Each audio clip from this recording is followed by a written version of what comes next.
When I had come home from the US back to Nigeria, it was because at the Kennedy School of Government at Harvard, where I was both a student and then working with Jeffrey Sachs, who is a professor, a renowned professor.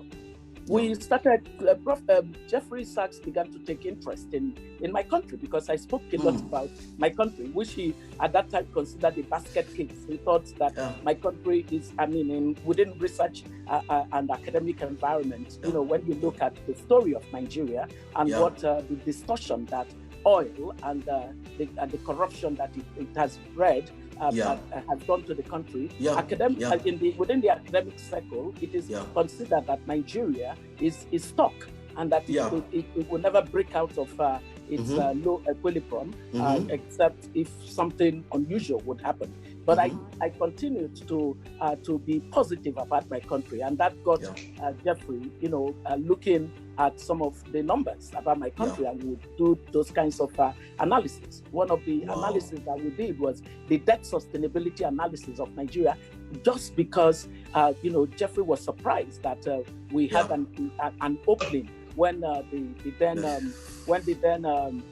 head of state of the country died, and Nigeria became a democracy overnight. And for him, it was like, wow, you're very positive about your country, and it appears like that same God that you keep telling me about does listen to you.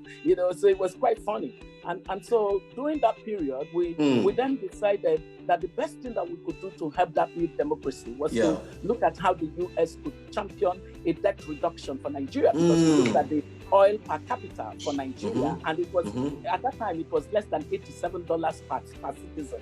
The idea of a very rich Nigeria was proven to be wrong. And so, we knew that if Nigeria didn't get a debt reduction, because our analysis showed that Nigeria was using 7 times what it was spending on health for education, on health, for debt service. It was using 8 times what it was spending on education for debt service. How could the country grow, in that context? So Jeffrey, who was very close to the Clinton White House, got us talking with them, and they were interested in looking at the possibility of a debt cancellation for Nigeria, but they were looking at it from the perspective that Nigeria is so important in West Africa, and that if Nigeria's democracy could be solid, then Africa's security and stability could be guaranteed. But of course, the Clinton White House was persuaded, but not the Treasury Department, not the Congress. And so that led to ultimately my having to come back home to do something that would enable us gather some data that the new Nigeria of democracy was beginning to change the way it was using its own resources. Because the key issue was that the US leaders were saying that Nigeria was poorly using its resources, was corruptly using its resources, and therefore that if America gave a debt reduction to Nigeria, it would amount to moral hazard, and that they didn't want to have to take taxpayers' money in America and give to a country where the money would be misused or stolen. That made me come home.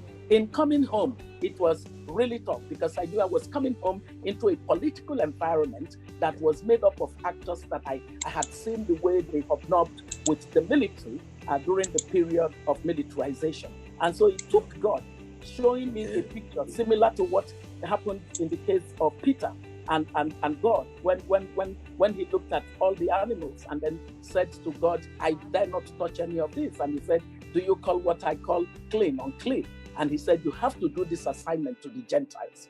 That was a difficult one, but I had to ultimately answer that call to come home and begin the reform of the public procurement system so that we could improve the value for money.